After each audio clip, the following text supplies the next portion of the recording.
So this is part 2 of a conversation with book designer Dan Prescott about the intricacies of book design. And I've had a question come in on Facebook. One of my writers was asking if you could say something roughly about the timescale of a project when you're working on cover design. I think it really does vary from book to book. A lot of it depends on when the author is looking to publish. I've worked with authors in the past where they're prepping the book, but they're not looking to publish until the following spring, or you work with another author and they're looking to publish in a couple of months' time. So you kind of work around the requirements of the situation. But generally speaking, I'd say you need at least 6 weeks to a couple of months to complete the cover. The process that I go through is that I would, after going through the brief and having the preliminary discussions with the author, I'd spend a couple of weeks coming up with some initial designs, probably submit 3 designs, and then you'd spend the next month or so, but after the author decides which of the 3 designs they want to take further, spend the next month or so refining that design, and going backwards and forwards until you get to the completed design. So it sounds like an author should get in touch nice and early if they're looking to work with a designer, rather than leaving it till the end. I think so. Yeah, I think it's a really important part of the process, and if you've spent however long refining your manuscript, getting it to the point where it's ready to publish, you've worked on any supplementary material. You really don't want to get to the point where you're letting it down at the last minute by rushing through a cover design. It's a process that needs some time and it needs some consideration. And I know that cover design isn't the only thing that you do. Perhaps we can talk about some of the other parts of your work that aren't designing the cover. So what other tasks might you do when you're working on a book? Yeah, cover design is only really a small part of what I do at Cooper Street. The training that I've given myself in my career and over the years has I've tried to encompass as many aspects of book production as possible. So as I mentioned, I trained as a typesetter, and I do illustration and redrawing maps and diagrams, and as well as the cover design. So actually the tasks that I do day to day can be really varied. For example, at the moment I'm working on a set of educational textbooks where the in-house designer at the publisher has produced a design template, and then the editor will supply me with the finished manuscript and all the images, and so I'll be using the template to typeset and design the book in line with that. So that's one aspect of it. And then at the other end of the spectrum, just the end of last year, I was working on a colouring book for Penguin, where they are producing a kind of facsimile of a book called The Country Diary of an Edwardian Lady, which was a kind of bestseller back in the 30s. It was a lady who did lots of watercolour illustrations of the English countryside. So Penguin wanted to do a colouring book version of that. So I reproduced all her illustrations as line drawings to produce this adult colouring book. So that gives you 2 examples of 2 kind of very different projects that we work on, but both tied together by the umbrella of book production. That's it. And so sometimes you're working on the typesetting, so what the actual, how the text is laid out within the manuscript. And perhaps it's like proofreading, in that it's something that we don't always notice when it works well. Most people don't pay much attention to the typesetter. However, there is a great deal of care that can be put into good typesetting.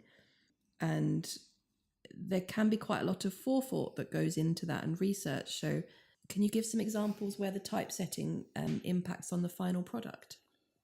Yeah, well, it's an interesting one, similar to what editing and proofreading, as you just mentioned, in the sense that if it's done properly, it becomes invisible, in that you only ever notice if it's done badly.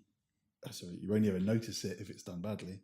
So with proofreading, the only reason you should notice it is if a typo is in there kind of thing. So it's an interesting situation in that we put so much care and attention into the typesetting for the purpose of making sure that the author doesn't notice it, which is interesting. And in terms of the typesetting, are you sometimes trying to achieve a particular length of book, a number of pages? Yeah, or? well, there were, as well as the kind of basics of choosing a typeface, choosing type size, choosing margins, and the layout of a page. There are those broader considerations when producing a book, like you mentioned. For example, the publisher will often have a target extent in mind. Extent meaning the number of pages in a book. So they'll come to you with the manuscript and say, right, here are the words. We need this book to make 400 pages. And then you have to design the pages to accommodate that. When make the page design so that it fills that many pages. I think, and that's one of those kind of quirks of that a lot of people probably don't think about. Classic example is books that you would see stacked up in W.H. Smith's at the airport, that are 600 pages long, these massive tomes that you buy because you think, oh wow, that's going to last me the whole holiday, that's great value. But really it's probably a situation that the publisher's gone to the typesetter and said, we need this book to make 600 pages. So you blow up the size of the type, you make the margins fatter, and suddenly you're covering more pages than you would otherwise. Fantastic. So sometimes they're making it look bulkier than it really is. Yeah. And then sometimes to make a budget so they can sell it at a certain price, they might need it to take up less pages to fit the budget. Yeah. Well, yeah, that's within commercial printing, because of, this is going to get a bit techie, but within commercial printing, the way that big printing presses work and the way that paper sizes work, paper is folded and printed in a certain configuration so that books, the number of pages in a book are always multiples of 16s or 32s. So when you're typesetting a book, you have to make sure that the page numbers fall into that ratio. That's not so much a consideration with digital printing and the print on demand and things, because that's a slightly different process. So you're only ever having to work with evens rather than odds. But I think for independent publishers or authors, those factors still are important, even if it's just down to budget. You're paying per page when you're using any of the digital printing platforms. So, authors will work out how much they want to pay per book. So in theory, they'll come to you and say, I can only afford this book to be 200 pages long. So here's the text. Please design it so that it's 200 pages long. And that's part of the solution that you have to come up with. And have you ever redesigned an existing cover? I'm thinking about how books can be tweaked after publication. So perhaps a new quote is added to a cover or book jacket, or a new book has been released by the same author and details of this need to be added inside the jacket. I do get that actually happening quite a lot. You often find it with trade publishers that are working with authors that maybe have suddenly become successful, or their name has suddenly become high profile, and you'll get sent the cover, and there are no design changes other than take the name of the book, shrink it right down, take the name of the author and blow it right up, and that's the extent of the changes they make. But that happens quite regularly, I think, and it's an interesting example of how the cover can evolve and change and be tweaked over time. That's it. So we can be constantly refining the book. So as we have more successes and as we have more of an idea of what's appealing to the readership about a book, we can emphasize that in the cover and in the design. And I think that's fantastic with the technology that we have today, is that we can constantly be refining the product. So especially if you're starting out on your self-publishing journey, you may feel there's an awful lot to get right and there's a lot of information to take on board. But I think the best thing is to get a first product as strong as you can, but know that you will be revisiting your book, perhaps schedule after 6 months or 9 months or a year, that you'll be thinking, okay, what can I do to now refine that book? Yeah. Even mainstream publishers will do that. In between every print run, they'll harvest the best reviews, the best quotes that they can find, and whack that on the front cover, constantly making those changes. The benefit of maybe smaller print runs or print on demand is that you can do that more frequently, and that you can, in theory, you can change it as many times as you like. If you get new reviews or you get new quotes, then yeah, like you say, you can constantly add to it and constantly tweak it.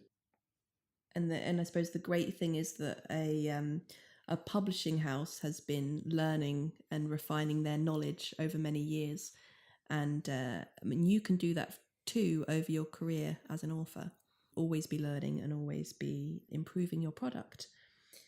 So I'm presuming from that you must keep excellent records of your files, so you can always go back to the most recent version of the book and update it. Yeah, that's one of the most important things. And having a clean, clear archive. Yeah, and we can all learn a lot from that. But I suppose that, especially as you do the digital version of the book, there is different considerations. So you've got different versions for different platforms of digital, as well as your print version, which is interesting as well. So the digital version of the book may be laid out slightly differently to the print. Yeah, well, it'll be completely different. Just the nature of an ebook is that you can't typeset it. You can design it to a certain extent, but it's very limited in terms of the way that the different platforms or the different devices handle different types of coding. Well, perhaps we could just share 3 top tips before you go, Dan, for getting the best out of working with your designer. It sounds to me like one thing to be really aware of, and through this conversation with you, is that a typesetter and designer has a wealth of knowledge about book production, and that as an author working with a designer, you should really not be afraid to tap into their knowledge and use that wealth of information. Yeah, definitely. I mean, if you're working with a decent designer or typesetter, they should know all these things and they should be considering all these things.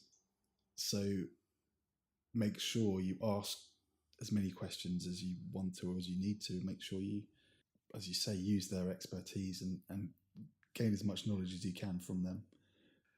I think there are so many things. If you're not experienced in book production, there are so many things that you maybe wouldn't even consider, or things that you maybe presume that don't even enter your mind as decisions that you have to make. So it's the designer's job to kind of ask those questions and say, how many pages do you want this to be? Do you want the page numbers to be at the bottom of the page? Do you want chapter headings to be on the right-hand page? Do you want chapters to start on the left-hand page? All these questions that you maybe don't even realise need answering. Fantastic. And if I know that book design can be quite an emotional process, and that an author can feel quite emotional about this final image that they may feel comes to define the book. So if an author is unsure about how they feel about the cover at any point or design, when should they come to you? When should they talk to you if they're feeling unsure about a design? Well, from a workflow point of view, or the earlier the better, is really, authors shouldn't be afraid to say to the designer, this isn't working, this isn't really what I had in mind. They should not be afraid to do that at any stage, really. But obviously, in terms of not wasting people's time, it's better to do that early on. But for me, the kind of essential point or the main goal is to make sure that we're creating a cover that the author is happy with and they feel represents the book in the best possible way. So if at any point you deviate from that, I think authors should make sure they're not afraid to mention it and to maybe backtrack or try out some new ideas. Fantastic. Thank you, Dan. I think this has been a very, really valuable discussion. And all that remains for me to ask you is, where can listeners find out more about you and your services? So the main place to go to is our website, which is www.cooperstreet.com.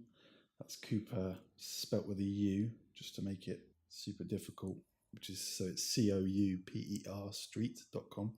That's got our portfolio, some examples of some of the recent work. It gives you some ideas about more idea of what we do, the extent of our services, some of the people that we worked with in the past. Yeah, that's the main point, and all our contact details are on there. So if you do want to get in touch, then just send us an email. Well, thank you so much for coming in today and sharing your expertise with us, Dan. It's been really illuminating and useful. You're welcome. Thank you very much for having me.